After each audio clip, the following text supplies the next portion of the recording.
Hey everybody, it's Jason Blaha here. Now that my two obligatory informative videos are done for the day, it's time to talk about current events in the online fitness community. And I have realized it's a new month, it's a new week, and we haven't covered any of V-Shrunk stuff. So I hopped over to his channel to see what's going on. And sure enough, he never fails to deliver some comedy gold. So let me put on my +5 hat of weaponsmithing. Work on skilling up my crafting a little bit, and let's talk about this. And good old V-Shrunk made a whole video on how to get shredded abs using cables. Now, the funny part is that that's actually not very helpful for getting shredded abs. Now, some people are going to say, but Jason, V-Shrunk does have pretty decent abs. You don't have abs, why should we listen to you? Actually, I do have really well-developed abs. I'm just too fat for you to see them. All right, I'm just too fat for you to see them. If you were to just magically snap your fingers and develop a fat dissolving machine, I would have amazing abs for you guys. I'd have amazing abs there. So you guys want to know the reason V-Shrunk has abs? Because honestly, his core training in general isn't particularly great. I don't think the guy has a particularly strong core. He doesn't do that much stuff that would really develop a lot of core strength. It's not what's going on there.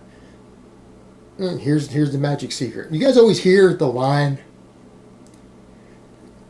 abs on a skinny guy don't count, just like tits on a fat chick don't count, for the same reason. Because if a chick gets really fat, her tits are going to grow, right? Common knowledge. If a guy gets really skinny, the fat over his abs is going to disappear, and we were all born with a six-pack. We have abdominals, so it's already there. We're born with it. You were born with that already, just you got fat over it.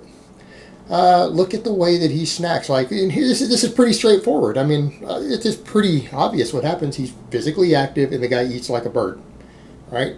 Doesn't have a high body weight, low body fat, because he's active and doesn't eat much food.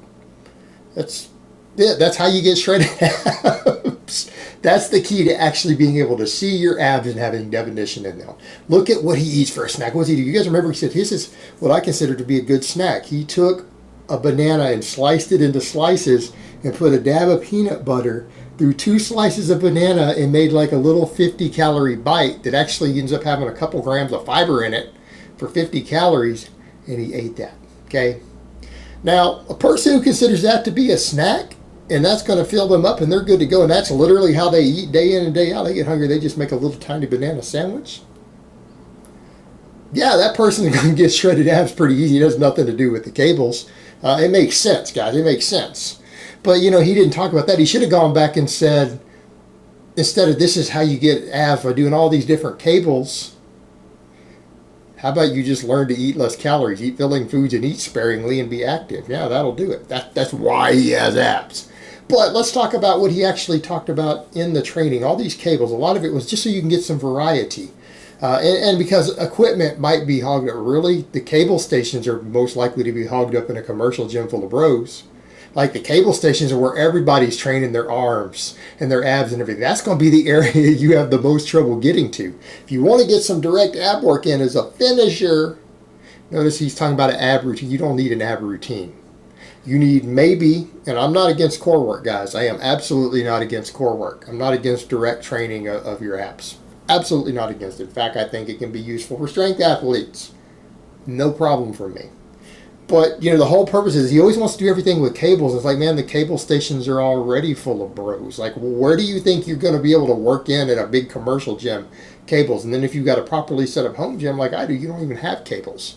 I would say at that point, you just get you some bands, throw a band over the top of something, and do some standing crunches, which was kind of the interesting thing. We didn't see him talking about standing crunches. If you really want some solid core work that's going to get your core stronger in a way that's going to carry over to the other stuff you're doing in the gym, standing work's a way to go, actually. I happen to agree with Louis Simmons on that one over at Westside Barbell. I think that should be a lot of what you're doing.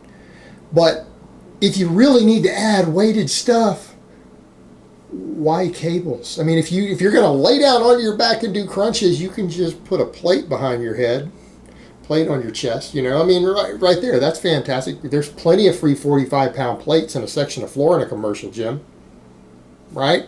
You have easier access to that than you would the cable station.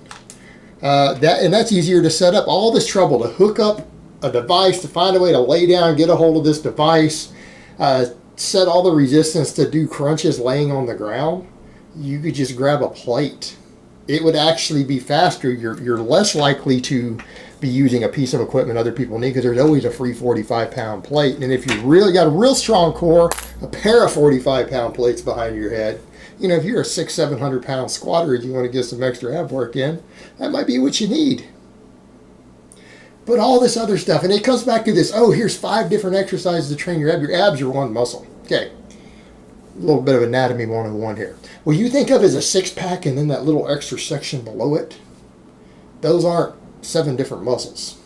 That's one muscle.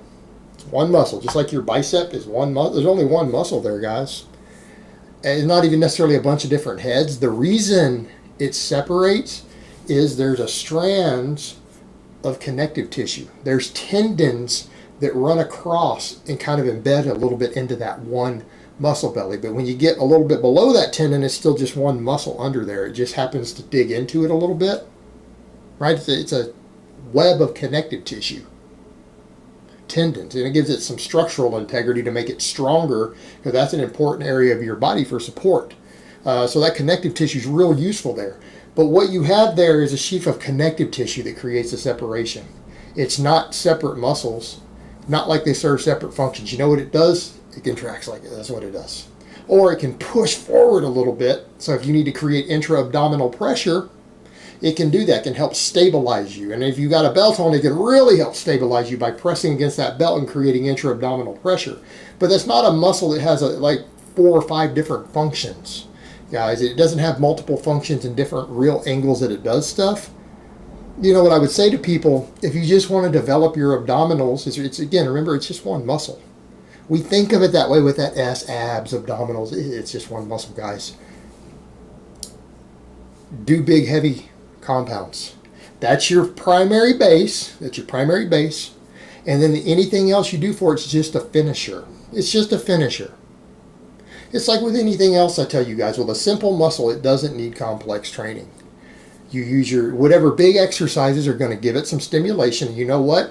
He needs to be teaching more squats and deadlifts and standing presses. I mean, if you want to develop your core, I mean, what does even Jeff Cavalier say? I mean, I might disagree with Jeff Cavalier on some stuff, but even he gets this dead on. It's like, if you want to be athletic, once you do all your shoulder work standing, all your presses for your shoulders, do them standing. That will make you more athletic. In fact, that'll engage more core. Why does this guy do all this seated cable work and all this other crap for shoulders? Some standing, heavy shoulder work actually will help you build your core. Heavy squats, heavy deadlifts. That will develop your abdominals to some extent, because it's what its main purpose is, structural integrity and helping you create intra-abdominal pressure to help stabilize your spine and your back when you're under a heavy load. All right, that's your first wave of ab development right there. Then, if you need more work, and again, I don't discourage this at all. I think extra ab work can be beneficial even for strength athletes. You can find yourself one good efficient movement and get in and finish that muscle off, create some additional metabolic fatigue. But, you know, start thinking about things like sports specificity. I mean, we start coming to your abs, you got to ask, what do you want your abs to do? Any resistance will hypertrophy a muscle. People need to lose this mindset of, well, I'm doing this for hypertrophy. Everything hypertrophies you.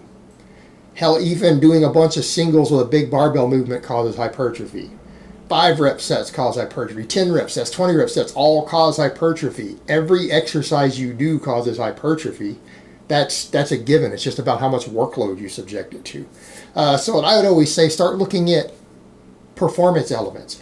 Is this, what am I getting besides just hypertrophy out of this exercise? What is it going to add to my overall game plan? What if you say, well, I do want to get better at standing presses and squats and deadlifts? Maybe I should think about ab exercise, since they're all going to give you a little bit of hypertrophy. And that's not going to make your abs look tremendously different, guys. It's going to help a little bit. But your diet is, quite frankly, and I'm talking as not an aesthetics guy, let's just be honest here. Not even really my thing. But if you understand how this works, this is just basic human anatomy. The majority of how your abs is going to look is going to be your diet. your cardio, your body fat. That's what's going to determine what your abs look like. Their shape is genetic. It's already there.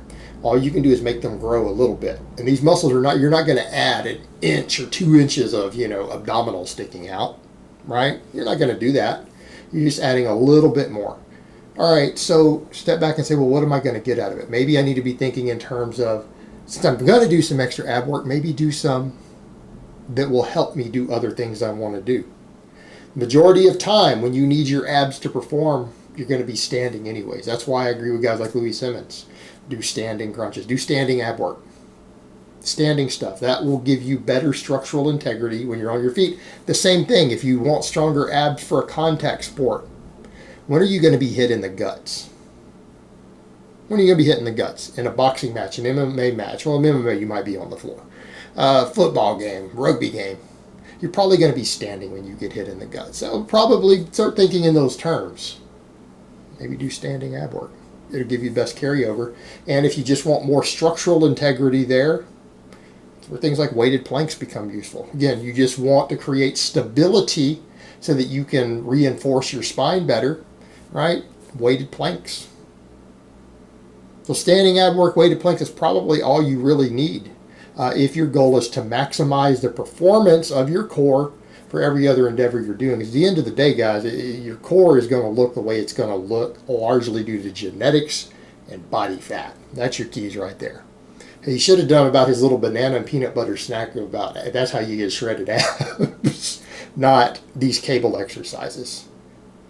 And it's not even convenient because, again, at the end of the day, the cable stations are the most likely thing to be taken up in a commercial gym during busy times. So just in case you need something different, well, where the hell is anyone else training their abs? Usually the best thing you do is be doing some planks on the floor with plates on your back, or you're doing crunches on the floor with planks on your back. And if you want to do standing work, you can do cables if they're there. And if they're not, find any bar.